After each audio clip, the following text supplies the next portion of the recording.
3, 2, 1. Hello, guys and girls, and welcome to episode 31 of the VR Inside podcast. This is a weekly VR, AR, and MR talk show that is live streamed every Saturday on Nathy's YouTube channel. You can tune into the show live at 4 p.m. in Europe, 3 p.m. in the UK, and 9 a.m. in Central US. If you missed the live stream, you can catch up with the whole show as I re-upload it every Sunday to my own YouTube channel, Virtual Reality Oasis. Or check out the audio-only version, which is available on Google Play Music, SoundCloud, and on iTunes. If you enjoy the audio version, please leave us a review on iTunes or on SoundCloud. That will really, really help us out. If you have any comments, questions, or feedback during the show, please put them in the chat. We'll try to answer as many questions as we can. So if you're new to the show, let me introduce you to the gatekeepers of VR. And first up, he likes to become a plumber in VR, but of course won't be able to help you fix your leaky pipes. It is, of course, Nathy. How you doing, dude? You all right? Yes, I'm doing fine, and yeah, I am Super Mario in VR as well. That's the Oasis. You can be whoever you want to be, right? So that's the magic of the metaverse, the Matrix, the Oasis. That was an amazing intro. So can. What did you eat, Nathy? What did you eat? Yeah, I want some of what he's having. Dude, I got inspired by the Ready Player One movie. I went Okay. twice, okay, and I want to go an extra time. It's such an addicting movie. I'm fanboying here. I mean, a fanboy recognizes a hater, right? So I mean. So next up, this guy will show you the inner thoughts of an ape. He just loves to monkey around. It is, of course, Rowdy Guy. How you doing, man? Yeah, that's me. Yeah, I'm doing all right. You know, I had a lot of fun playing that one as well. Like, you pretty much hit the nail on the head there. Like, I do love monkeying around a lot. It's your favorite thing. Yeah, it's my favorite thing. Nice, man, nice. So next up, he likes to go fast and put the pedal to the metal. It is our resident Twitch streamer, of course, Zimtok5. How you doing, mate? You all right? Hey, Mike, I'm good. Spent my morning building a fence because my feckin' monster dog is trying to play escape. So Wow. we keep it's an arms race, you know. It's just more slats of wood, more things, more just freaking wire. Yeah. Is she jumping over it then, or is she just like digging under it, or what's she doing? It's like feckin' what's that film with Red in it? Redemption. Not Redemption. I have no idea what you're talking about right There's now. a guy called Red, and they're in a And prison. there's a dog in it? Pokemon. There's no dog. There's no dog. So what relevance has this got to your dog? I'm intrigued. Because it's like the Great Escape. I'll just say the Great Escape. Feck it, I'll say the Great Escape. Someone's gonna get that, and then I'll be happy. But yeah, she tunnels, she burrows, she jumps. This You dog should, knows how to. electrify the fence. They only try You that can't do once. that, Rowdy. You can't do that. Or you could build like a Berlin Wall again, like a record. No, we don't want to do that either. Okay, Feck! With Jesus, cameras on World it, War and, III like, starting guards and right stuff, now. And, I like that that idea. dog will never go anywhere. Electrocute Wow. my dog, persecute my. Like, I tried to, like, you know, be like in the voice of the monkey and try to like voice what the monkey was saying. It's a pretty interesting title. It's something that I have not tried before, in a way that, you know, you need to climb a lot and you need to like do all those like monkey business. I tried to do it in like a funny way, of course, because that's kind of the style that I'm going for. But it is a pretty serious game. I did not expect it to be graphically of that quality, but I do have to say that after 20 minutes, I kind of like was done with the title. It was just like, as soon as it turned into like a shooter, it kind of lost my interest because there was nothing else more to do it than just shoot stuff. I did like the beginning of it, like the entrance into the, what is it, the facility, I guess, into the facility, and then like you get like that brand on your hand, and you know, those kind of things I did enjoy. But after that, kind of turned a little bit boring. Because I saw a bit of your video and you were playing it out like it was like an ape going on a holiday, but Yeah, he'd almost like gone on holiday to the wrong place. Well, basically, because the ape, I called him Chewbacca. The ape was called Chewbacca. So I was constantly saying, what are you doing to Chewbacca? Like, this is not the agreement that we have. We were planning to go on a nice holiday. This is not the resort. These monkey girls don't look anything like the girls in the brochure. I was like messing around with stuff like that, like where are my bananas, and just. I was pretending that the entire facility was one big entertainment park, which was fun to do actually, because it made the game actually more interesting as soon as we got to the shooter part. Yeah. No, it's a fun video to watch, definitely. Thanks. So what about you, Zim? What have you been up to this week, mate? Couple of things, mostly finishing off old work.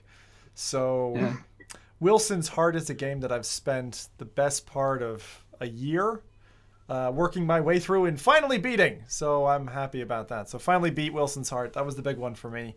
For anyone who doesn't know, it's an Oculus exclusive, and it's black and white is probably the main thing. So it's a very noir setting, and pacing in the game is really weird. Like, it's so well designed. You can tell it's been put together by artisans and all that, but I have to ask myself, like how fun was it? Like from start to finish. That's the problem I have. Like, it's a great story. The art style is fantastic. A lot of the mechanisms are good. The locomotion kind of is not very good because having to point to a node and kind of teleport there is very similar actually to the Apes game in that respect, where you're on node-based teleportation, even if there's locomotion in between. Like, I'm just not okay with that. It's just makes it very linear, right? Yeah, it just ruins like what I said about the Apes game, because I played that as well. It just spoils its own flow. Like, it had the same problems that Mirror's Edge on PC had some years ago, which is that you have this beautiful fluid mechanic, and if you know how to use that mechanic, it was great. You felt like Superman. But if you didn't, it was just like you just kept stopping, and it was the same thing with the Apes game. Like, My reaction to that one was very colorful. It was. We'll come to that later. Yeah, okay, we'll talk about that later. But I think that was pretty much it. Some scary games as well in there, but. We're talking about Wilson's Heart because I played it a while ago as well, and I did enjoy it. But like you say, there was bits of it that weren't so enjoyable, like the node-based teleportation. I thought the puzzles were kind of nice, but there were some bits in it that was so frustrating, and it was mainly to do with like little mini boss fights. Yeah. There was ones where like monsters were spawning out of like sludge, and you had to electrify the sludge or something similar to that to kill them. Yeah. So you did finish it then. You finished it. Oh yeah, I did. Yeah. Good. And if you got it wrong, like you just had to start that whole bit over again. It was just like so tedious. Overall, it was kind of cool. The voice acting in that game, was very good. Really nicely done. The characters were good too.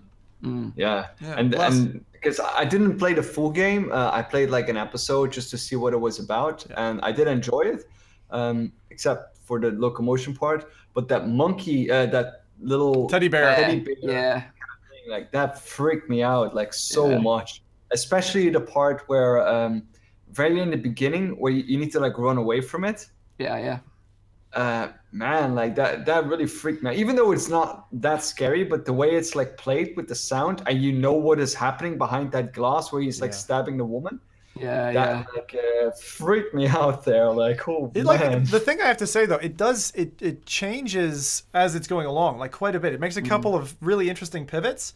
Like, so from a story perspective, if you were looking for a story game and you can kind of hang in with the pacing, the puzzles aren't that bad. They're just a little bit contorted and annoying. In certain places, it's like you'll have 3 teleport points, and then they'll disappear 2 of them, and then there's one you've got to find in your like 360. And you're like, where am I going next, or what's the thing I do to escape from this bad guy coming at me? So there's bits like that are just really like knock your head against the wall.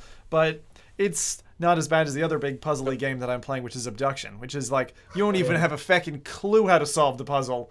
It'll be about connecting different worlds in bits and pieces. So that one's like Monkey Island level terror from a puzzle perspective. So I don't know. But you're still playing that now? I'm still playing it through. Yeah, still playing it through. Abduction is fucking awesome, but it is long. I'd say when I'm done with it, I'll have done 30, 40 hours easy. Wow, nice. You're getting a lot of gameplay for your money there, but do you say it's quite frustrating as well, right? Yeah, the puzzles are feckin' hard, but actually I just upgraded my rating on the game to buy because is feckin' worth it for the beautiful vistas. And what I'd recommend is, if you're not too much of a puzzle person, just follow a guide. It's still feckin' worth it. It's bloody awesome. And just, you know, if you get stuck, just go back to the guide and do your way that way. Because these mist games that's are the only annoying hard. thing. Like, if the puzzles are so hard that I can't solve them, I always think there's something wrong with the game. Yeah, nothing wrong with you, Rowdy. It's a bug in the game. It's a bug in the game. You know? Yeah. Well, Nice. it could be a design flaw if you can't find the solution, and it's very like I played puzzle games that weren't invented the right way, and then I got totally lost. So sometimes you can blame it on the game, but mostly it's just your brain. I don't know. Not Like, working. the reason I said Monkey Island was, and spoilers here for anyone who's interested in, and again, I'll use the hand thing for our visual listeners. So hands up while I'm spoiling, and I'll drop it when I'm finished. Monkey Island had a puzzle where you had to burn a map off of a guy's back. It was tattooed on his back, I and then remember peel that. his skin off. Who the feck is gonna think about that? I don't know. It's The funny thing, I got a funny anecdote about that actually, is that I played that game when I didn't have internet at home yet.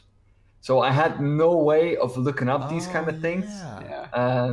So I was playing that game, and I had to, like, after like 2 weeks, I had like a friend of mine where I would go and visit. So I had to wait for 2 weeks up until I could look that's something up about how I should do it. So it took me 2 weeks looking for that freaking, peeling off the back, because that was the exact puzzle that I was thinking about when you said Monkey Island, like peeling that off. Like it was so annoying. Do you ever remember, like, with the Nintendo games, like, if you were stuck in, like, Zelda, that you'd have to ring up Nintendo Direct? The helpline, Nintendo helpline.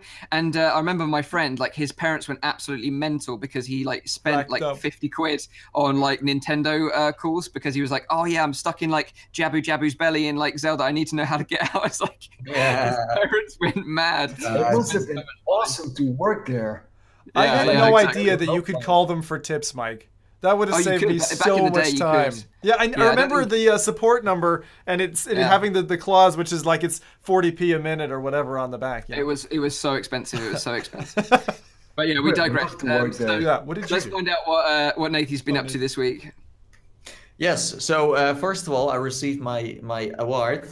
Oh, from congrats. The VR Nice. Expo as the most immersive VR YouTuber of this year. I don't really exactly know what that means, but I do appreciate the award. Like, VR is very immersive. I mean, in the end we are all immersive YouTubers, right?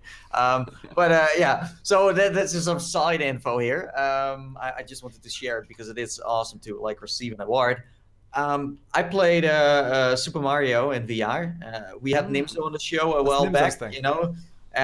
He's the guy, like, he's a developer who works on all kinds of, like, locomotion options, and he's trying to reinvent that and trying all kinds of new stuff. So he recently updated the Super Mario Bros. Demo. You can now use your hands. So you have, like, Mario has gloves, and you can see a little bit of your hands. He updated the menu. You can now play it with a Vive or a Rift, and yeah, you can just walk around. So you physically move, and that's the way you walk in the game. And you don't really need to, like, walk around. You just stay on the spot, you jog, and then you start moving. And when you do this, like, woohoo, then you also jump. So it's a really, really cool way of, like, experiencing, let's say, Super Mario in VR. And you can jump on the Goombas. You can even grab coins. You can also smash blocks. So if you jump above a block, you can also smash it. So it's very nice. Like, with motion controllers, it's so much better, because the first time I played it, I had to play it with a Rift. Now a Rift is fine. I think that playing it with a Rift is even better than with the Vive, because you use the thumbsticks a lot in this demo. But being able to use your hands feels so much better. What version of Mario is it? Is it like Mario 64 converted, or is it just his own build? It's like it looks like the first level of like one of the newer Super Mario Bros. Games. I think it's from the. I think it's like that Nintendo Wii kind of era, so one of the newer ones. But yes, he's using all of the assets that Nintendo used as well. Now that can be tricky, but in the end he used a disclaimer, so let's hope that they will just keep it up. I don't think Nintendo is going to take it down. Instead, they should just develop something themselves before they take it out. What about that? You know? Yeah. Like, By the way, Nathy, your brother is in the chat and he's saying that you should be careful that you don't melt because the sun is so bright. Oh, that roast. Wow. Roasted from his own manager in chat. Wow. well, thanks for the tip. I appreciate that. Cheers, David. Thanks for your input, mate. Nice one. Finally chatting, and this is the first thing we heard from him. Well done. Yeah. But like talking about like Nimsoni's Mario thing, his locomotion's called Walko motion, right? That's kind of like his little trademark of it. And yeah, like you say, it looks really nice, really colorful and vibrant. And he was also working on some Mario Odyssey VR type stuff as well. So I'm interested to see what comes out of Nimsoni in the near future. But he's developed some really cool things. If you haven't seen it already, definitely go and check out the Sonic the Hedgehog one that he made, where you can actually run like Sonic and then turn into a ball and spin. And that is crazy. Like, it's a bit intense if you're new to VR. So just disclaimer there. Can cause a little bit of motion sickness, but if you're a bit of a veteran, then you should be absolutely fine. Yeah. It's all free, by the way, so if you want to check it out, you can. So like, I'm not sure if some of you can like drop his website into the chat, and then you guys can just check it out yourselves. It's very, very cool. Oh, look it up. Yeah, just look for what's his website called? So Nimsoni, so it's Nimson NY basically. Itch.io. I was about to ask you, Mike, pronunciation wise, have we been getting it wrong? Nimsoni? Well, I call him a Nimzo, but it's kind of like, I think it's like a Nimsoni, like that. Right. But whatever, we can Nimzo NY. Did we spend a whole podcast with this guy, like mispronouncing his name? Nimzo, if you're watching, tell us. He didn't correct us. He was just happy to be here. But he's the kind of in his energy, man. He was so fun. Awesome, guest on the podcast. Like his level of like excitement was great. It was off the charts. It was over 9,000. So this week I also played Planet of the Apes, but we're going to talk about that more later on. So the only thing I really want to talk about is the fact that I cut my headset cable as an April Fool's joke. Oh, Jesus. I thought this was going to be a great idea, and so it was like April Fool's. I was like, I've got to put like an April Fool's video out. It'd be really fun. So I was like, how to make your headset wireless. So basically, I rigged up my Rift with a spare USB cable, and then just like did the video like I would do it, like a walkthrough guide of like how to set something up normally in my own sort of style. And then I just went and just cut the cable and said, yeah, this is how you do it wireless, and used a zip tie. And so this is how it looks really nice. And even sort of did like a mock playthrough of like a dark game. And I was saying that it was called like the Unlit Canyon and like Into Darkness were the games that I was playing. And it was just, the whole thing was just like, it was tongue-in-cheek, complete joke, obviously. But some people just didn't take it as a joke, and people were taking it so seriously to the point that I had a couple of emails saying that people had to actually cut their cables. And this was the thing, like, although I can't be for sure whether they were just joking me around, like trolling me back, I took it serious enough to sort of take the video down. So I re-uploaded it and explained the whole thing. But it was such a fun video to make. It's such a shame that people didn't really get it so much. But certainly the people from sort of our side of the pond, they kind of get that kind of humor, right? Humor. You know, well, that's what I was going to say, Mike. I know we talked about that to the side, but it's that thing that having lived 15 years over there, 17, 18 now, years over this side, one of the things that I mentioned to you is like that dry humor. Like if you're in the States and you make that kind of a joke, you're meant to insinuate it like through your voice, and it's really funny because like a large portion of Americans, I'd say, when they hear like Monty Python or something like that, they just don't get it. It's like, well, this isn't funny, he's just fucking lying. He's not. And it's really funny to see those cultural differences come through in April Fool's. Like I loved your video. I thought it was wonderfully done. It's like sarcasm, right? It's like Brits are really, really sarcastic and really edgy when it comes to sarcasm, but it's kind of lost sometimes on people from the States. But it was a really fun video to make, and I'm glad I could re-upload it, and it's still going to stay there forever now. But just don't cut your headset cables, people. It was just a joke. At least now you've got a title in case you ever go into the adult film industry, Mike. Your first film can be 4.1 inches. 4.1 inches. It was funny because like no one really picked up on that because like 4.1 was for like April 1st. I didn't. But yeah, it's a shame no one really got that. But it was a fun video to make anyway. So that's what I've kind of been up to this week. But let's kick it off with some news. And Zim, you've got some updates to talk about in terms of like a humble bundle for some racing games, right? Because you're obviously our resident racing pro. So go for it, dude. We'd love to know what you've got to say. Sure. So Humble Bundle at the moment, the Humble Store, some of you might know of. Every so often they do sales that are thematic. So they've got their racing. I can't remember the name of it fucking now, but they've got a racing discount, like a mass discount across a couple of different titles that are really quite good. So my favorite is Assetto Corsa. That's on sale for about £9. So it'll be somewhere around $10, and that's very good. But all the DLC is discounted as well. So if you literally went to town and bought the base game and all the DLC, you probably wouldn't even break 20 quid. Maybe 25. There's also Project Cars 2, which is its biggest competitor, which is also a very solid racing game, also VR compatible. So that's another one that's there. And also Dirt Rally. And Dirt Rally is a game that is available on, I know it was recently featured in a Sony sale on their store. So this is now the PC players getting the advantage to jump onto Dirt Rally in case you missed the Steam sale, which was recent. So for about, I think it was £6 or £7, you can get Dirt Rally. That game's amazing. It's very good. The only thing I'd say caveat wise is stay looking forward when you're VRing, because if you look behind you, there's no car. That's a bit of a fun. That's a bit of a fun thing. But the game's amazing. Like Wales, if anyone likes rally games, Wales tracks in that I've never had a better experience. And I like to talk about tactile. So whether you've got like an M2 sub pack or a tactile transducer for your chair, your seat, or whatever, it works incredibly well with Dirt Rally. Probably the best that I have in any racing title. Would you say that you need a racing wheel for these games, or can you just play it with a controller? No, so Dirt Rally is something that you can definitely enjoy with a controller. Assetto, I wouldn't say you can race and win in a competitive environment, but I suppose that's the thing I'll just mention as well for anyone who does pick up the games and wants to go have a play. If you've got a some people actually play. We run a Sunday every fortnight event for Assetto Corsa players, and we just jump through a bunch of servers together and talk on Discord, and it's a great laugh. And some people are actually even playing on keyboard. Would you believe it? So, and they're fine, and they have a blast and all that. So I'd say if you have an Xbox controller, you're grand. And then, of course, it's a gateway drug, and you might end up wanting a wheel. Yeah. So, which are pricey. I want to see like if you start to like racing games more, then I would buy a steering wheel, you know. Exactly. And then you can upgrade. You can always upgrade later on. You know, you can always buy the game first. Never hurts. So. Especially now with the Humble Bundle, so I want to see someone win a race using a Dance Dance Revolution controller. there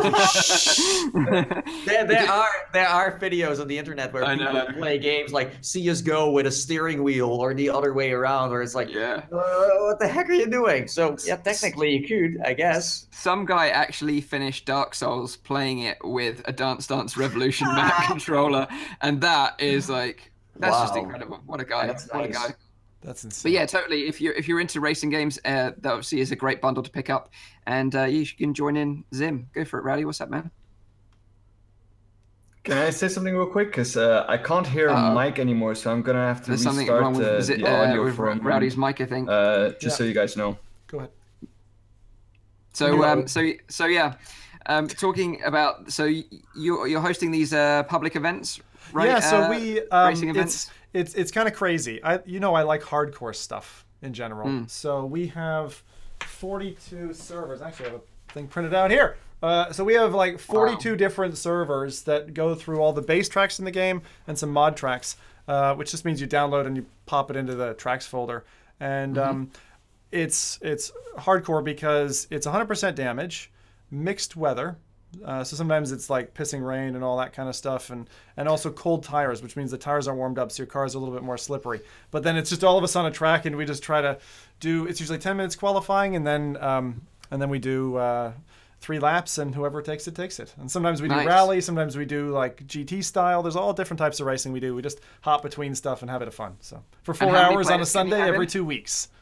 Nice. How many players can you have in a game? It's restricted by the map, so however many race slots are on the particular map we're playing. So when we start off, we start on the lower number ones, like 2 or 5 or 8 or whatever. But generally, 24 is the max for the majority of our Ooh, servers. Yeah. That sounds decent though. That sounds like a right laugh. Awesome. It kind of makes me think of like the race scene at the beginning of Ready Player One. Everyone on the grid, sort of like in their own cars, getting ready to fly. No, that totally fired my cylinders when I saw that in the film. I was like, okay, I want to race that. That looks like a really good race.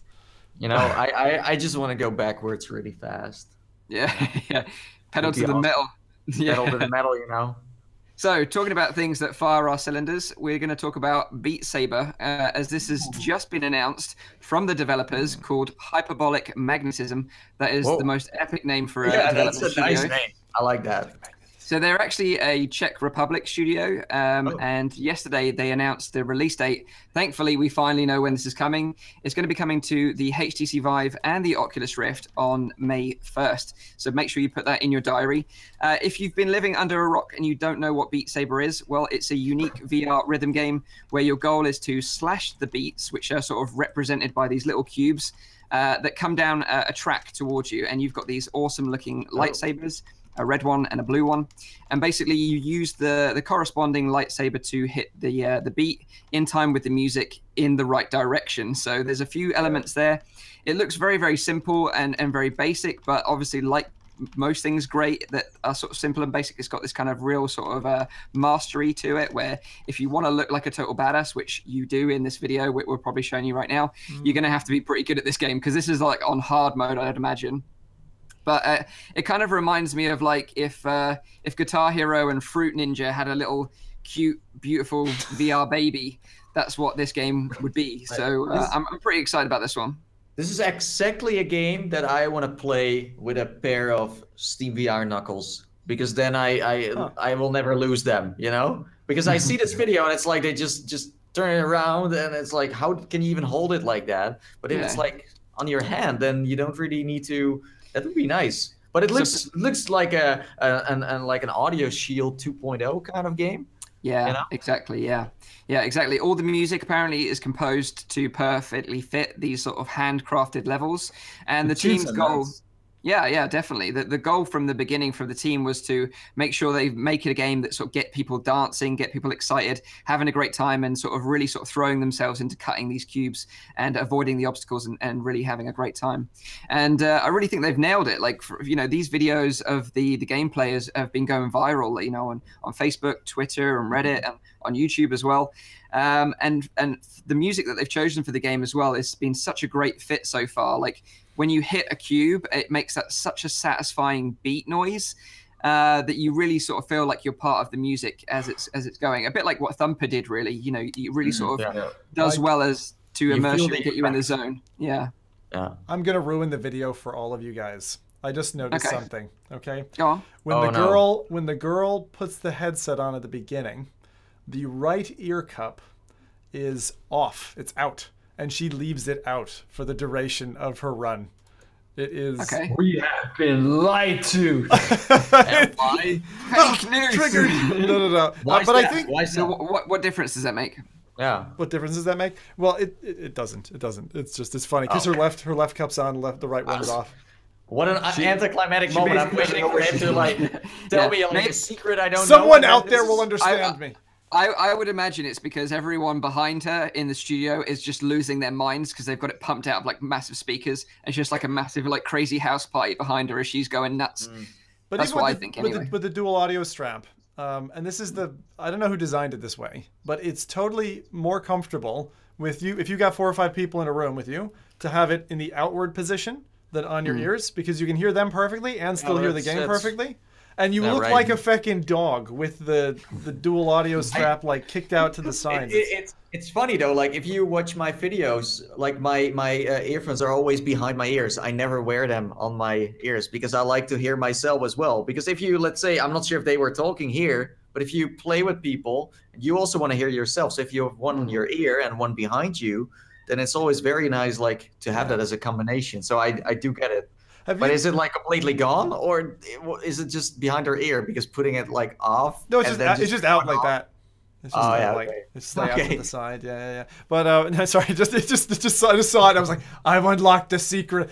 I know it was not a big thing. There was no but I mean, I don't know. Someone said something on Reddit that stuck with me since I first saw the first trailer of Beat Saber, and that was if you imagined her doing this with a pair of sticks and not lightsabers, isn't it like a lot less exciting? Like even if they were just ninja swords. Sorry, Karen will kill me for saying that.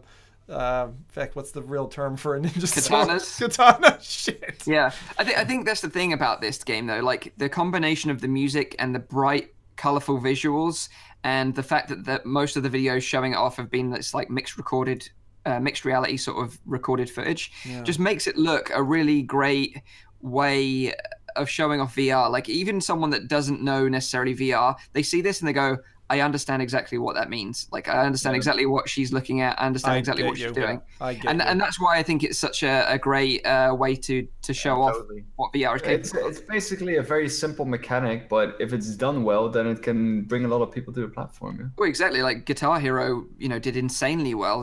Same with like Rock Band. People love those kind of rhythm beat games, and I think they've just really nailed it with the visuals and the art design and the mechanics and the music as well. Like everything. It's just come together so nicely to create something that I think, I for one am really excited about. I'm always the dissenting opinion, but I want to just. Sorry, Rowdy, go ahead. People in the chat seem to be very excited about it as well.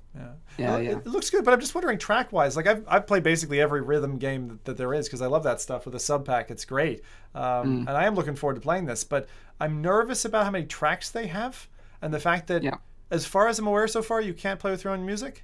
It doesn't have a dynamic generation. These are just fixed, locked tracks. So, but to be honest, like having played games that do it from your own tracks, it never works very well. You're always better off, in my opinion, with a curated track list that is perfectly synced with the beats. Yeah. Plus, this is like a next level rhythm game, because in the end you slice through a block, and that takes like a few seconds, you know what I mean? And usually you had like a bubble or something and then it was gone. This is like more than only just hitting something. It's also about you just cutting through the beat, you know? So I don't think that's gonna it's not going to be the only issue, match up with that. What I mean with that, so I obviously take your point. I think that's valid. They're not gonna have 40 tracks with this though.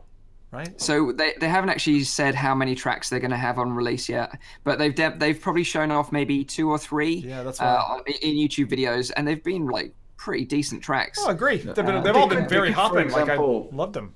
They could, for example, make like a track editor or something, so that people can make their own tracks still to the beats. I hope something like that. I think that will still be possible to do that. Yeah, because then you can still fine tune it yourself and download packs and. But I think come the 1st of May, I think there's going to be everyone is going to be jumping on this video. There's going to be YouTube content creators going nuts for this one, I think. But if you're interested, the mixed reality video that we're showing right now was created by a company called Live, L-I-V. They've partnered up with Beat Saber to show off how cool it looks in mixed reality sort of view.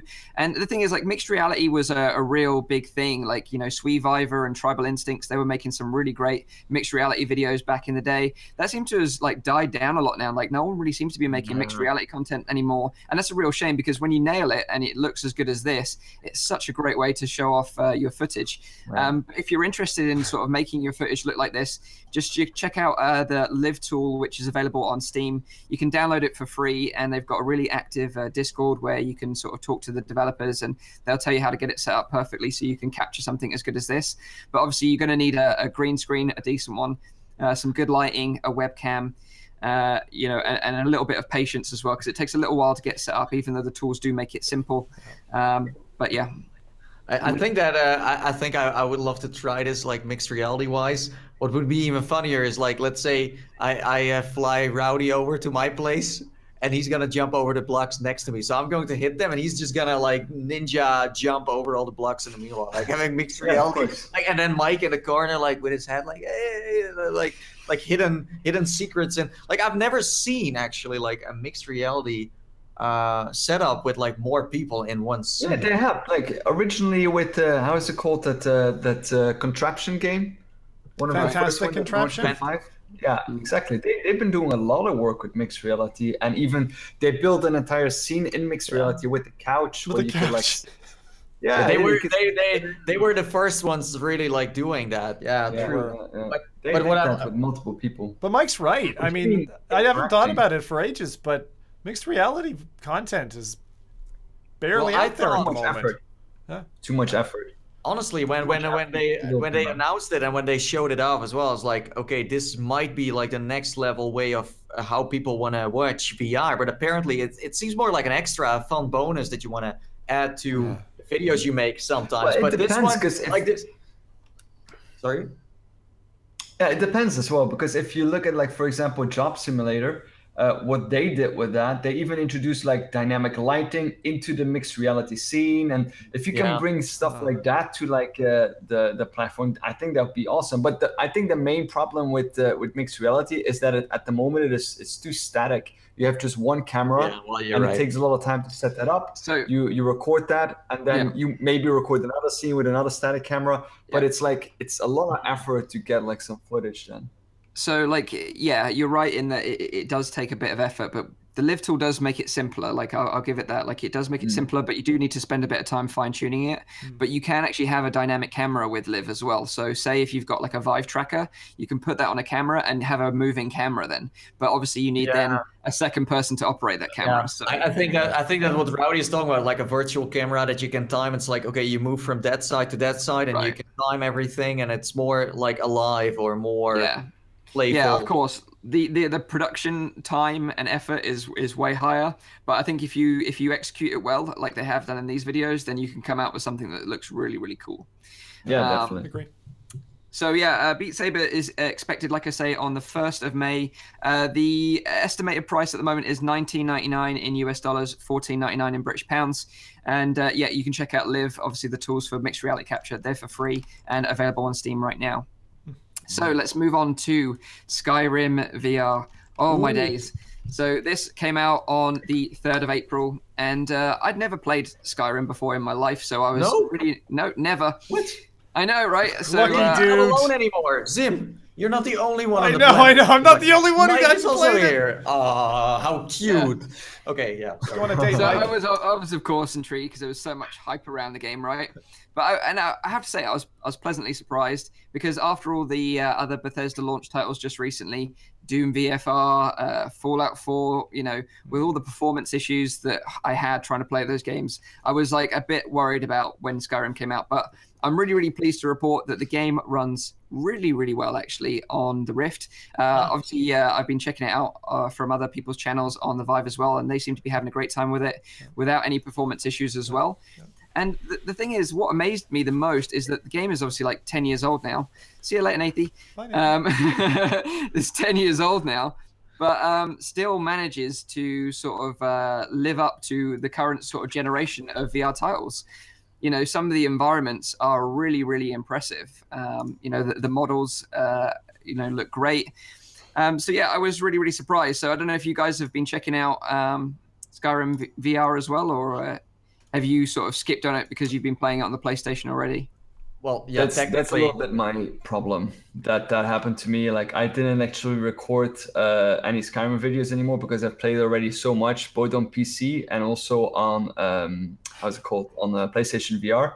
But I haven't actually got into the PC version yet. Just didn't have time yet. There's been so many titles that have been coming out. That's true. Yeah, that's true. So, Nathy, I don't know what's going on with your camera, dude, but it's just saying connecting right now. So I don't know. Oh, I can still see myself, but okay. Okay. Can anyone else see Nathy? No. Or is he just connected? He's a lovely, colorful I'm circle. waving now. Can you see me waving? No? Okay. He's stuck in the metaverse. Right, yeah, so he's going to rejoin again. There we go. There he is. He's back again. Welcome Yeah, back. I used one of my Skyrim magic spells. You know, I was like, I'm going to use my disappear trick now because this is my moment, because I haven't played it on PC yet, and I should be ashamed of that, of course. So like hiding was the best moment for me at that moment. But hey, anyway, seems totally legit.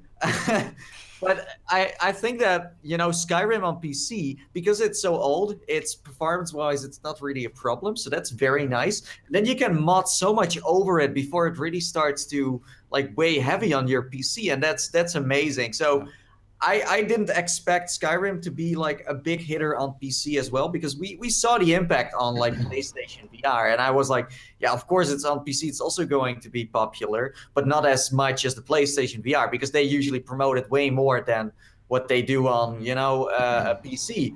But in the end, if you see how many people are talking about this, how many people on Reddit and Steam VR, and like you see topics everywhere. Hey, how can we mod this? How can we do that? And everyone shares, and everyone is like very excited for it. So it's super nice. The only thing I'm waiting for is that multiplayer mod in VR. Yeah, that would be really cool. That would be really cool. But like I said in last week's show, I think it was, I said that Bethesda said that they're not going to be supporting any mods, but it seems like the community have totally like. No, day two they had mods already working. Yeah, and there's already lists up.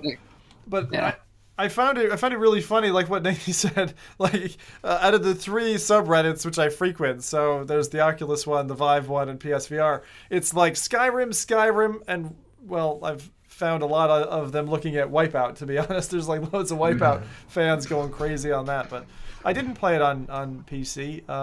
And for a reason, right? I think a lot of people have bought the game. The most I've heard someone buy it is this being their 5th purchase of the game at full price.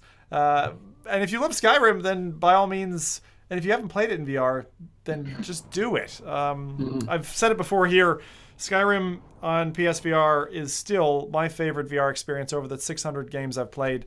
So it hands down, the ability for me is not about following the game, but it's like for me, it feels like going on a gamer vacation. Like you hop into the world and you just wander. And then whatever you wander upon, like the depth of the things that you just wander into, you can spend 2 hours down a dungeon. Like, and it almost feels like it's just like this happenstance that happened. It wasn't a designed experience. It wasn't triggered. You just happened upon it. How much content? I don't know how they QA'd the game. Like, it's so big. And Mike, you'll have only scratched the surface at this point. But like, what are your first impressions of the game? I'm really keen to hear. So, hashtag spoilers. There is going to be a couple of spoilers mentioned here, but it's only within like the first 5 minutes of the game anyway, so don't worry. Okay. So the first scene where you sort of arrive and you're about to get executed, and then the dragon turns up, I was just like, holy feck, this is awesome. And it felt like I was a bit like in an episode of Game of Thrones or something, with all that kind of chaos going on and having to escape and then finding a little buddy and then going into caves and slashing some spiders up. I really enjoyed it, but I think the thing for me is that I don't really enjoy those games normally. Do you know what I mean? Like I've never been like one to try it, the pancake version, as it were. So although I really appreciate what they've done here and they've executed it really well, the performance is great, and from what I played, it's very enjoyable. It's just not my kind of genre of a game. No. I'm more of a kind of a sci-fi fan. I don't really enjoy the fantasy stuff. But I really enjoy the fact that something like this exists, because there will be people out there that is going to absolutely love this and spend like 100+ hours in this sort of world. To me, it sounds like we need to find a replacement for Mike, because I don't. We're not allowed to have an opinion anymore. Clearly, okay. Let's just take a vote in chat. If you want us to remove Mike, 1. If you want us to keep Mike, 6. Go for it. No, but I think like compared to let's say if we compare a Skyrim VR's launch on PC to the one of Fallout, like the impact Skyrim had was so much bigger than Fallout. But maybe that was also because of the performance issues. But like it's so good to have a game that just works. It performs right. I think a lot of people can play this with minimum spec, with maximum specs. I think this is a game that a lot of people can enjoy. Not only PC Master Race peeps. No, everyone can just jump in there, and I think that's very good. Plus, it's okay. Maybe they should have like lowered the price a bit, because it's still pretty expensive. Like after so many years, they don't drop the price. I think that's very strange, because almost every game, next to, let's say, GTA and maybe some others, the prices do drop after a while. But Skyrim seems to always, but I think it's worth the money. It's not like this is a next level experience. If you bought it for a PC and you bought it for your PlayStation before VR was there, then yes, you had the same experience. But now you're in the game, okay? You're not looking on your pancake monitor. No, you're actually in the freaking game. So and you can mod whatever you want. You can make this game like, you can be let's say Link. You can add like his shield or his sword. You can mod whatever you want. If you want to ride a piata instead of a horse, be my guest. You can do whatever you want. I gotta ask a question to Mike here. Well, firstly, Mike, You get to stay. It was unanimous. No one voted you off the island. Okay. Thank you. That's pretty good for the internet, honestly. Most internet polls I do, they vote you off like Good impressions. Yeah. So people like it, Mike. Thanks. It's been nice knowing you guys. Yeah. But I was wondering, because something I see in that first like 10 minutes, I seem to see this, having done the same thing myself, people stumble upon the fact that you can loot bodies. And inevitably they stumble upon a young lady and end up stripping her down to her underwear. And Right. it's just funny seeing the reaction. It's like, oh my. That was funny. Yeah, I have to say, like, the melee combat was a bit sort of disappointing because it felt a bit off. Like, you know, you were whacking people with a sword or an axe or whatever, and there was no real sort of feedback in terms of like haptic feedback. And because they need like maybe 2 or 3 hits, maybe 4 to kill them, you just kind of just felt like you were just kind of waving in midair. Whereas the bow and arrow actually felt way better, and casting spells actually felt way better as well. But then, No haptic feedback on the The strike. shield is pretty cool. I don't think so. I don't recall there being any. Because on the Move controllers on PSVR, that's the #1 reason why actually I didn't. People are going to find this very odd, especially because a year ago I would have shot me for saying this. But on the Move controllers, the feedback and the control design, which is basically hold down a big button and move forward, and if you want to go backwards, you just turn that around and you're running backwards. But that like works so well.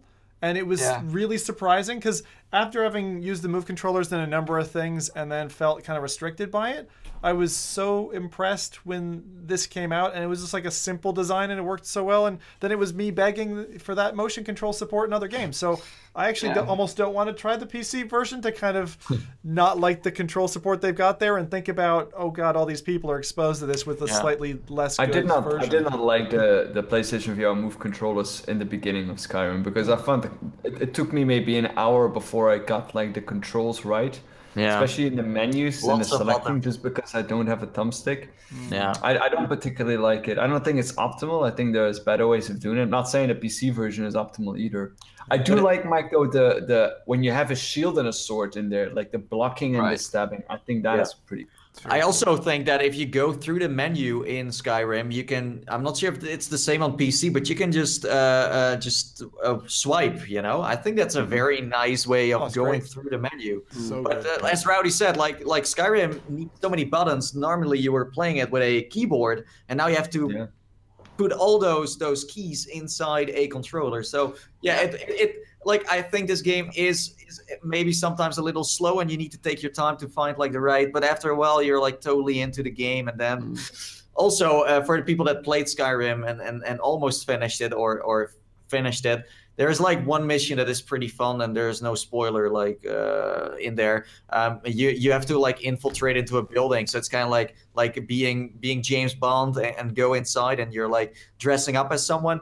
But it's really fun to just sneak around in VR, and then just no, it's not a spoiler, but it's just fun. And then you can just eat bread and stuff while people are not watching. It's like, are they looking? And it's like healing up a bit. So it's like those Smeagol missions where you really need to like ninja around is always really fun. I mean, messing around with Skyrim in the first place is always fun, man. Like, I got chased by the people in the first village the first time because I killed one of their chickens. I was like, I can just do that, right? And then even the kids were chasing me. I was like, oh, okay, sorry. By the way, Mike, did you try magic in the game, like fire spells and stuff like that? No. Although I saw some of that from other videos, and it did look really impressive. It did look fun. That's so cool to do that in virtual reality. Just like have like the fire and like it feels so good like that. And also because people have been saying in the chat as well, like Mike should still like try to get his first dragon shout.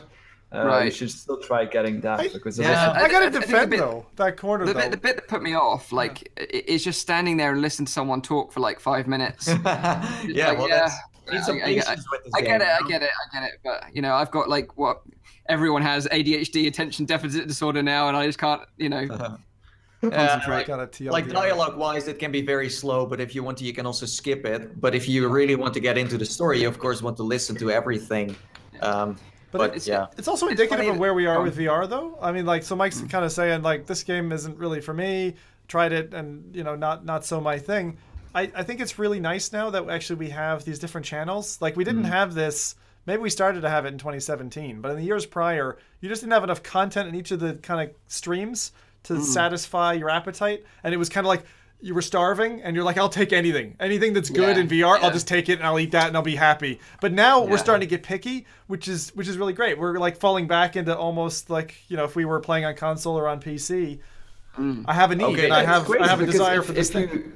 If you take like a year ago and Skyrim would come out and you would say, I haven't tried it yet, like that would be like, what? Like, but that's like the only game you should play in virtual reality, you know? Well, now like there's so many things that are coming out. There's so many things that you can try and taste from that can happen, that you haven't tried Skyrim VR out yet, even though it's now on all platforms in VR. It's funny because if I was going to be a betting man, you know, like 6 months ago, I would have bet on Doom VFR being the best title out of the three, right? I think we all did.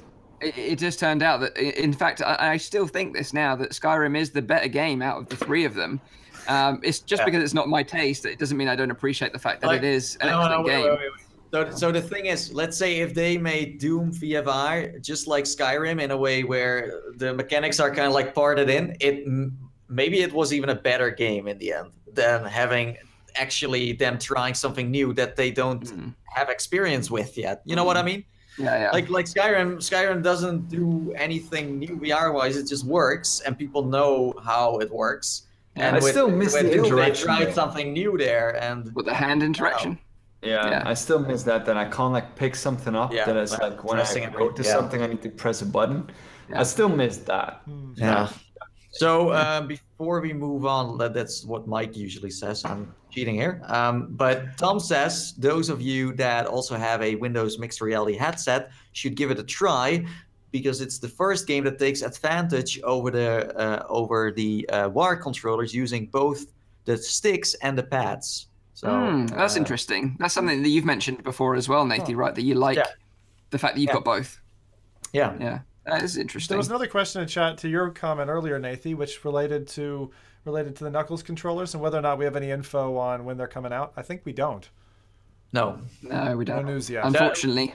The Knuckle controls are prototypes, so for development reasons, but they are not a consumer product yet. So and before I start off a crazy war again, like I did last time, our guess, right, unanimously, was that it's going to kind of be bundled with some Valve game that maybe. Okay, let's not go there. No, stop. No. Okay, that's enough. Okay, but yeah, so going back to Skyrim, if you want to pick it up, you can pick it up right now on Steam. It's $59.99 in US dollars, $39.99 in British pounds. No Oculus Home? What? No. Steam VR only. But obviously, it works on the Rift. And you can works on the Rift. Oh yeah, of course, PSVR as well. And yeah, like our friend said there, you can play it on Windows Mixed Reality headset as well, which is kind of cool. Yes. So let's move on then to Crisis on the Planet of the Apes. This also came out on the same day as Skyrim. So why you would do that, I have no idea. It's like literally suicide as a VR title to come up against Skyrim, I think. But anyway, you know, I think it actually probably sold quite well because a lot of people were talking about it. A lot of people were playing it. But it was available on the Oculus Rift, HTC Vive, and PSVR. The game itself takes place 5 years after the outbreak of simian flu, which kind of wiped out half of humanity, basically, which was kind of depicted in the Planet of the Apes movies, which if you haven't checked out, I'd recommend you check them out. They are really, really cool movies.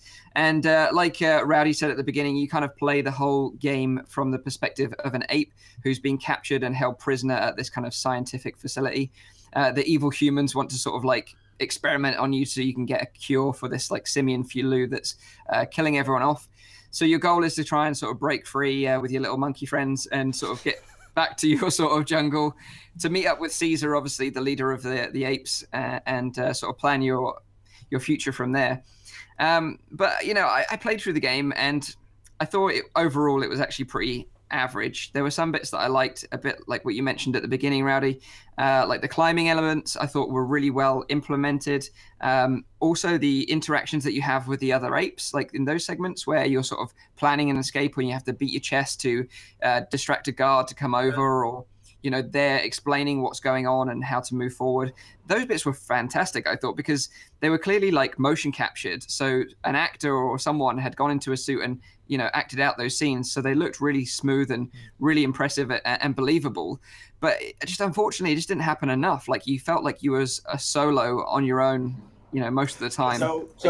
Because that's what I was thinking as well. Like, you know, it's taking those kind of concepts in the beginning of the game, and you get like intrigued. And you think like, oh, this is neat, like, you know, and then like that's the first 20%, and then the 80% that comes after that doesn't have any of that anymore, and it's just a shooter, which I think is a bit of a shame, because I always expected more like sneaking and like trying to like hide in a facility, and you need to hide from the guard, or there's so many things that they could have done with that kind of concept, and like you need to call the other apes or whatever, because they could use that like multiple times where you beat your chest. And exactly, they only used it once, right? Yeah, they only used it once, which I found a bit strange. I have to say, for me, let me know if this resounds for you, right? You're a director, right? And you're writing a script. And then all of a sudden somebody marches in and says, "Sorry, funding's been cut," and you go, "All right, feck that." And that's how this felt. It felt like the start was like pristine, really polished, great mechanics, cool motion system. I know it's point to point. I thought they could have made that a little bit more fluid. But the beginning and the feckin' hairy arms, I mean, who didn't stand there for like 3-4 minutes looking at your hairy arms and being like, yeah, this feckin' I'm an ape now. Yeah. That was awesome.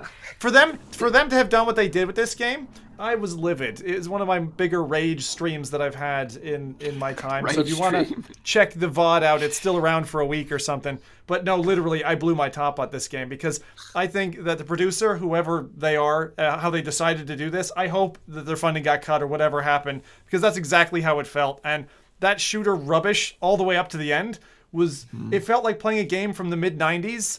You know, it's like this peanut shooting gallery thing with always 2 soldiers pop up that you got to cap, and then another 2 pop up, and then another 2. Oh, now one's behind you. That's not gameplay. Not only that, but also the level design. It went like downhill from there. It was boxes. Like, and I fell through them. I fell through. I mean, I didn't show that in the You did, because I had like a story I had to like maintain. But I fell. I think because every time I had to climb somewhere, like I had to climb like on to like a next floor. If I didn't pull myself onto the floor completely, I would just keep on falling through all of the floors. That's true. Wait. So you had to pull yourself up. So I haven't tried this game, and for me it was, first of all, like when they announced it, I was like, so why is this going to promote a movie that is going to come out? Is this just a random game? Since when are there Planet of the Apes games? Because I never played one. I played that one on the PlayStation, where the apes had like a red button on their heads, but that was like a total different thing. Okay. Like those little. But anyway. Oh, that one. Yeah. The twirly hat, you mean? Yeah, the white, like a white hat with like but. For me, it felt so random. Like, why is this coming out? Why do I need to care about this game in the first place? And then I looked at the trailer and I was like, I don't know if I. And then I watched your video where you have that restricted gameplay movement. It was like kind of same like Wilson's Heart, right? Where they point you into a certain direction, you need to, and then you just do the movements and done, and then you go to the next spot. But hearing that from you guys, where it's like, you know, it starts off so nicely, it's so sad, because the developers can't really do much about it. Like they start off in a very like glorifying way, like very passionate, and you can see that in the game, and then it just goes down and down and down. Like, has any one of you also experienced the ending? Because if it goes down, the ending is the ending is jaw-droppingly disappointing, because at that point you're like, okay, right, this is the first chapter, and then they roll the credits, and you're like, you're fucking kidding me. I went through all that shite to get to this ending, and you got nothing more for me? Feck you. Like, that's how I felt at the end of that. And the other thing I'd say is, do not, big message to the developers, do not put a shotgun in front of me, have motion controls so that if I happen to miss that, I don't get the shotgun the rest of the feckin' game. I didn't get a chance to shoot the shotgun. I love shotguns! Yeah, I got the shotgun. It's teleported onto your shoulder, dude. Like, it would have been there. It would have been here. It would have been there the whole time. No, that's not true. Because I had the other gun on my back the entire time, but not the shotgun. It's on both sides. Apparently you can akimbo. I just saw this in the video. Yeah. I didn't even know that because there were moments I was out of bullets and I was like, oh man, this sucks. Now who's a noob, right? Yeah. You're still a noob. So would you guys recommend people playing this game, or is it because it doesn't sound very exciting? Don't give Another money. thing is, it's nice that you mentioned that, Zim. This feels like funding is cut. In the beginning, you had different choices. You could say like, oh, I want to walk that way, or I want to walk that way. You would get shot if you would walk one way. Okay, I know that. But I kind of had the impression that multiple options were going to be available later in the game to choose as well. That was not the case anymore. It's just very linear. But it's funny, like Nathie said about like it's not a movie tie-in because the trilogy is already done, right? Yeah, the movie came out a year ago. Yeah. So let's say if this was like when this would have come out like before the movie, would have then was for a movie experience, for a movie game. Is it good enough then they couldn't charge this much money for it. It's a tenner, right? It's about £10. It's around that price point. But but it's interesting because you said about the development funding being cut. That's kind of what it felt like. It's the same with Bravo Team we discussed last week, right? And that it seemed like it was a game that had real like passionate developers behind it. They had real promise. They were trying to do something different, and then it just becomes this generic game because the funding gets cut halfway through, or the team gets cut in size, and they have to rush something out. And you're right. That's how it felt. Because it was like an hour and 20 minutes long, right? It took you to finish it. Hour 20? Yeah, it took me about an hour. Probably maybe 2 hours. I tend to be slow on these things. I finished it under the hour though. So Rowdy was like, this is straight through. So who developed this again? Because it almost sounds like the developers were able to buy a license of Planet of the Apes that must be freaking expensive. And then they make a game. Like, who even thought about like, hey, let's now make a Planet of the Apes game? Or were they just delayed and they had to bring it out after the movie came out? So it was made by Foxnet VR. They're like a official studio. So I don't know. They don't have anything else on their website that shows what other VR games they've made in the past. I still don't get why they want to bring this out now. But also, it was a UK-based studio called Imaginati that developed it as well. I think they were involved in a lot of the motion capture stuff. So it was the two studios working together that brought it out. I don't know. Like you say, it was a strange timing for a game to come out, especially to go head-to-head with Skyrim. That's true. It had some nice elements with the climbing. The story could have been way, way better. It could have been more fleshed out. The shooting part of it, like you said, Zim, just to drop the whole standard of the game down. If it had a really small shooting section and then the guns were completely taken away, it would have been way more interesting. But I'm absolutely the issue here for me is that, and I get more and more this way. I'm sick of developers flushing their potential down the toilet. They make mechanisms that are interesting, that could really help to boost VR and support it and get people excited for the next thing. Even if it's short content, that doesn't matter. But you can't drop off your quality like a fucking cliff 20% into the game. But I think the problem is, and I do understand it from a developer's point of view, is that like you've got a family to feed, right? And if the funding's being cut. I doubt funding was cut for this, though. I really doubt. I don't think that's what happened here. Somebody, what happened? They had a timeline, and they had to push the content by a certain date, and then they had to rush the last bit, and they didn't polish it and make it a complete experience. And you should, honestly, it's always a bad decision. Companies, please listen. It's always a bad decision to fix a date and say, I'm going to push it by that date. Why are the best developers out there, people like, Rockstar and Valve, renowned for we'll release it when it's ready? Because that's what it takes to produce end-to-end consistently good content, and that's what we need. But I think developers understand that, but it's investors that don't understand. True. That. That's the problem. Still, we don't know how many copies they sold of this game. It might be like successful for them, and it's like maybe we sold a bad game. People bought it anyway, and they played it through, and you don't know that. But of course, you want to have your customers coming back, so people will be like, hey, okay, this is. I don't know. For me, it's like I don't feel like I want to play a Planet of the Ape game now because there is nothing really going on with that. It's not like something on its own. Let's say if you bring out a Star Wars game in VR, then it's always the right timing. But for something so true. like You know what I mean? But yeah, whatever. I wish it was Definitely. better because I would give these guys a second chance. I really would. I thought that first It sounds very 20% sad. was. I feel sad, man, for the I do. I feel developers. sad too. I'm upset. Because you said like the start is very good. So if Have to get the tissues out in a minute. I'm gonna well up.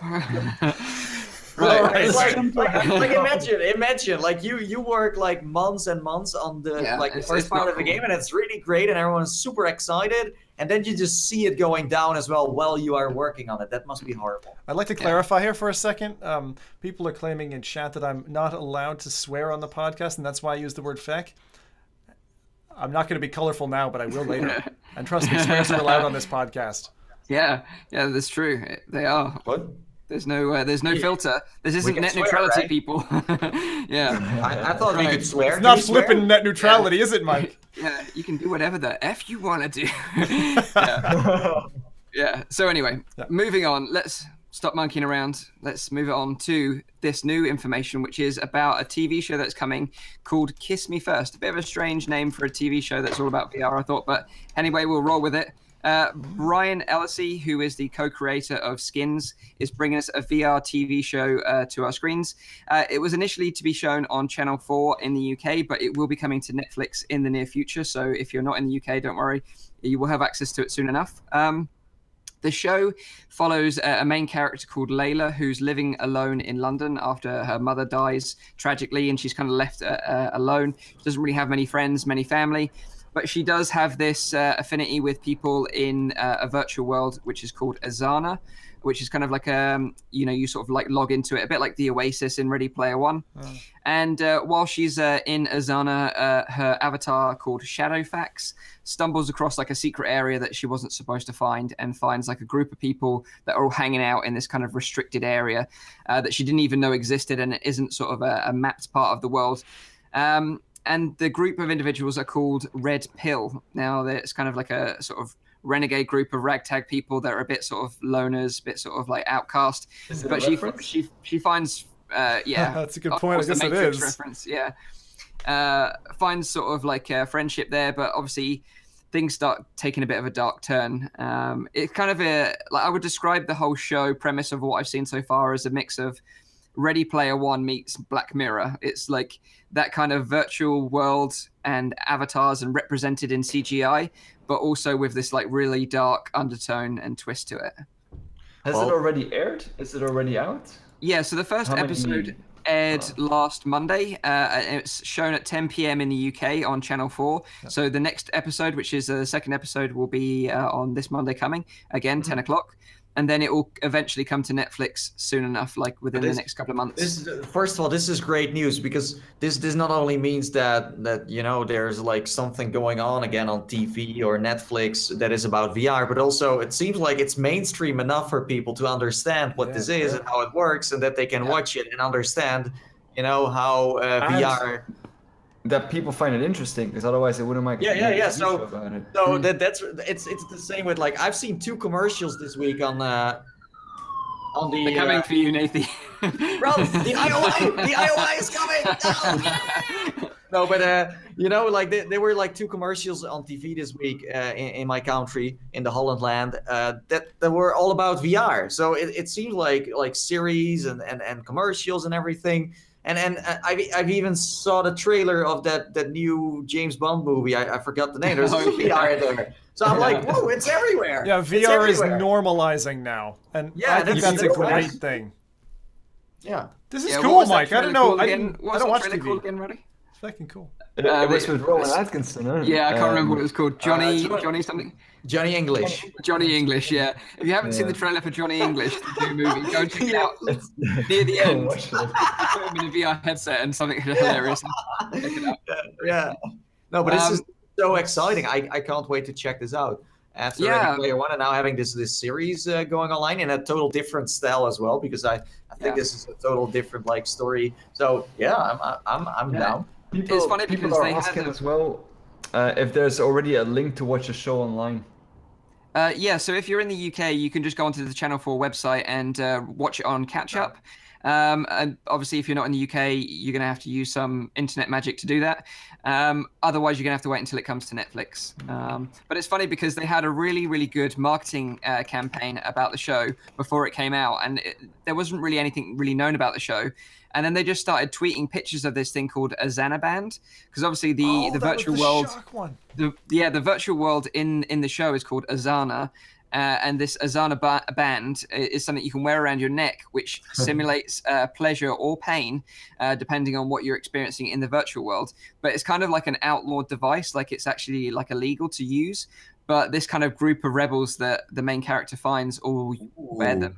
So. Wait. So it simulates pleasure? How can you describe how that feels around your neck then? Because Well, I don't have one, so I don't know.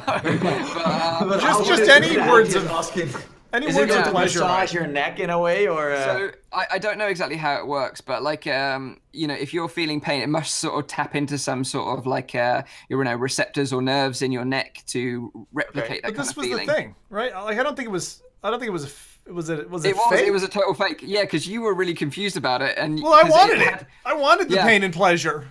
Because it had warnings on there about like you should be careful about how you use it, and you know people have been hurt using this thing. No. The best thing was the 73%. Do you remember that 73% don't like had side effects or whatever, or had permanent long-term side effects? And I was like, you kidding me? Yeah, like what a marketing campaign. Awesome. Yeah, it was all a fake thing just to promote this show. But this band, it reminds me a bit of that thing we talked about before, like that 360. 360 jumping. It looks exactly the same. It's. Can you also stream with it? Yeah. Can that band give you pleasure? So I watched the first episode and I thought it was pretty interesting premise for a show. You know, I liked the CGI bits. I thought that some of the references were a bit on the nose, like, you know, with the Matrix, the red pill thing, because they actually explained the reference in the show. And I didn't feel like they needed to explain it because people would just get it. You know, it's a bit like references in Ready Player One. People like us, though, Mike, will get it, you know? Yeah, as soon as it's mainstream, they need to explain everything. You do know the Matrix was released in '99 or something like that, right? It was out in like 2000, 2001. Yeah. I don't know. I think that making me feel old. That's like 17 years ago, Mike. Yeah, all right. You could be 17 and completely miss that film. It feels like it was yesterday for me. I know, I love that film too. Honestly, like the red pill, it doesn't sound that sexy to me. I don't know why. Yeah. It's like a red pill. Like, what pill are you? You know? Well, would you prefer a sexy blue pill? Don't take the blue pill. You'll forget everything that's happened. Don't take the blue pill. Dude, this still sounds better. You know, this still high five. Yeah. No better. It's gonna be Ready Player One versus this new thing. No, it's gonna be fanboys versus haters. Viagra. Oh, that's the blue pill now. That's the blue pill. I got it as a gift. That's what happened, Mike. Blue pills for men. Mike, after so many years, you finally know what the blue pill's all about. How does this feel? Like this reveal? This is next level. Me and Zim are going to be meeting up next weekend, so Zim can tell me all about how it works. I'm intrigued. Mike, there's 2 in there, 2 supplements. Make sure nobody hears you guys when you guys say like, "Oh, we're going to be popping some pills," you know? Yeah. Take a couple of pills, have a good time, chill out. That's what it's all about, right, Zim? Anyway, I did not say anything about this being compared to Beat Saber. No, I'm not going to say it. Let's move on. Yeah. So the headsets themselves that they use in to log into the Azana world, they kind of look like DK1 headsets with like these like bolted on antennas. They look really crap, in my opinion. Nowhere near as cool as like the Oasis headsets in Ready Player One. But you know. It does not compute. So you got this band that is very high and fast. Yeah. And then you got this bulky thing on your head. Yeah, exactly. And it looked like they got like antennas from like a Wi-Fi router and just bolted them onto the top. They look like little bug antennas. It looked lame. But other than that, the show itself was actually pretty interesting. I thought it was kind of cool. I'm definitely intrigued to find out what happens in the story next, but I won't spoil anything for you. Loads of people are saying they're putting it on their watch lists, Mike, and I would too. But I do kind of feel that there's been this like undercurrent of you trying to convince me to buy into Netflix because I'm an Amazon Prime dude. So thank you, Mike, for trying to make me spend more money. What? Just watch it on Channel 4. Catch up for free. I'd have to pay for a TV license for that, wouldn't I? Oh, Well, you should. That is true. I don't watch TV. Although there are also some good VPNs out there. Hey, magic of the hello. internet, Rowdy. Magic of the internet. We don't talk about it. But for the Netflix people out here, remember they hate us because they ain't us, you know. So That's true. That's true.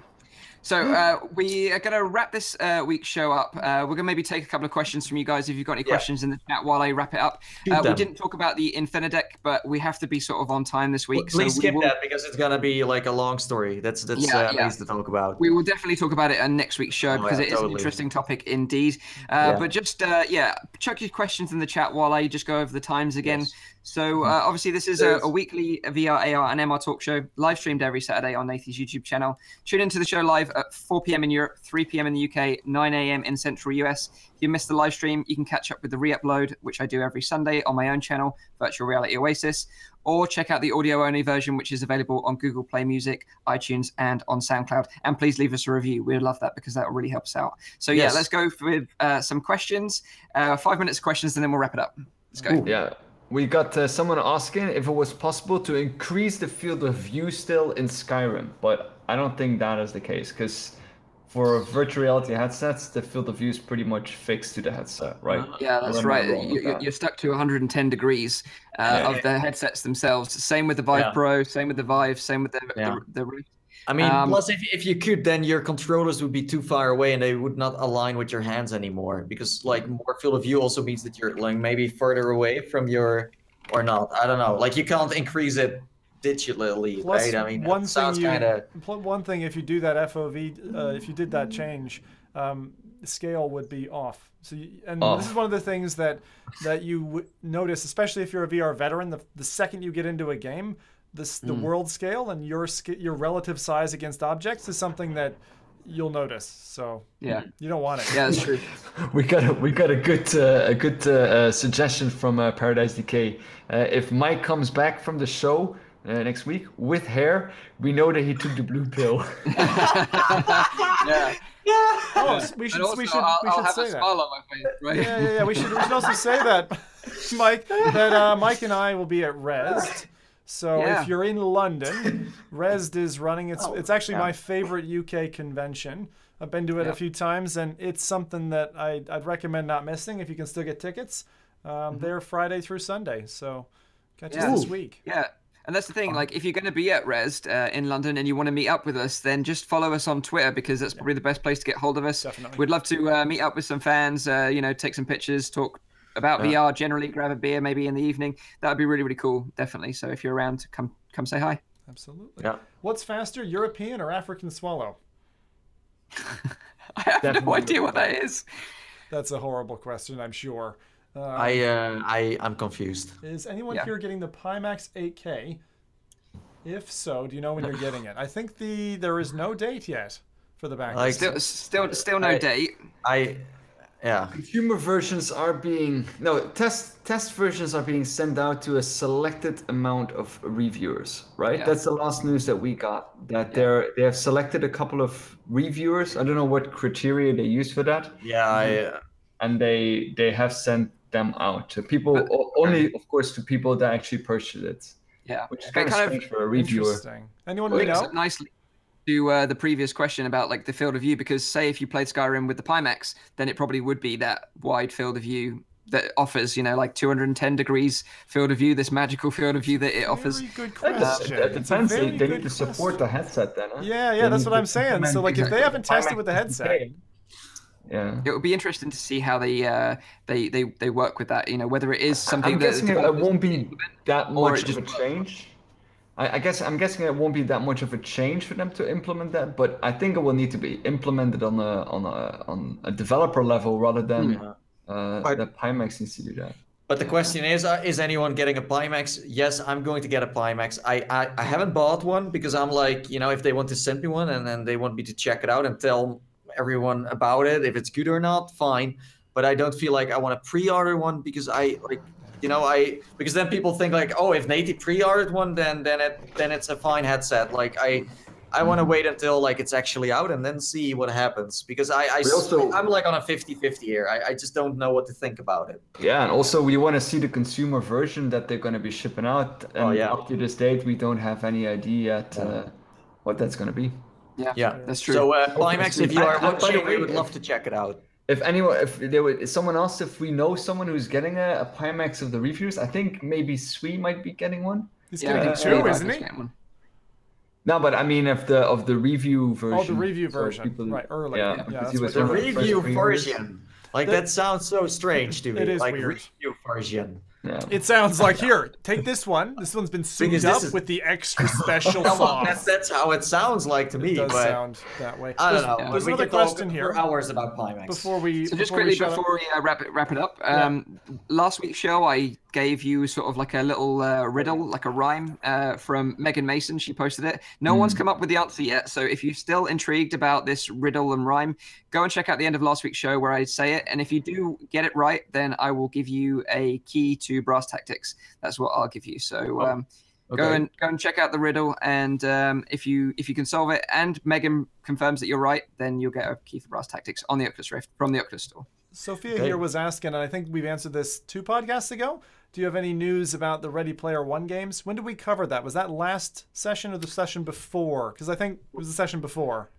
Yeah, so you can actually play them right now, but you need to have Viveport installed. So if you've got a Vive or a Rift, you can play it on both Rift and Vive using Viveport, but Viveport is garbage, quite frankly. So I would avoid it. Or you can use Sensar to check out the environments of Ready Player One, and you don't need Viveport for that. That's true. And also, Rise of the Gunters will be a standalone release that will be coming to Steam that won't include anything from Viveport. So I think that's coming soon. Beware. Yeah. Okay, so we're going to wrap the show up. I hope you guys have enjoyed the show. We obviously love meeting up every Saturday to talk to you guys. Really, really appreciate all the feedback that you give us in the comments as well. Like I said, leave us a review on iTunes or SoundCloud. That will really help us out. And we'll see you, of course, in next week's show. Take care and bye-bye. Bye-bye.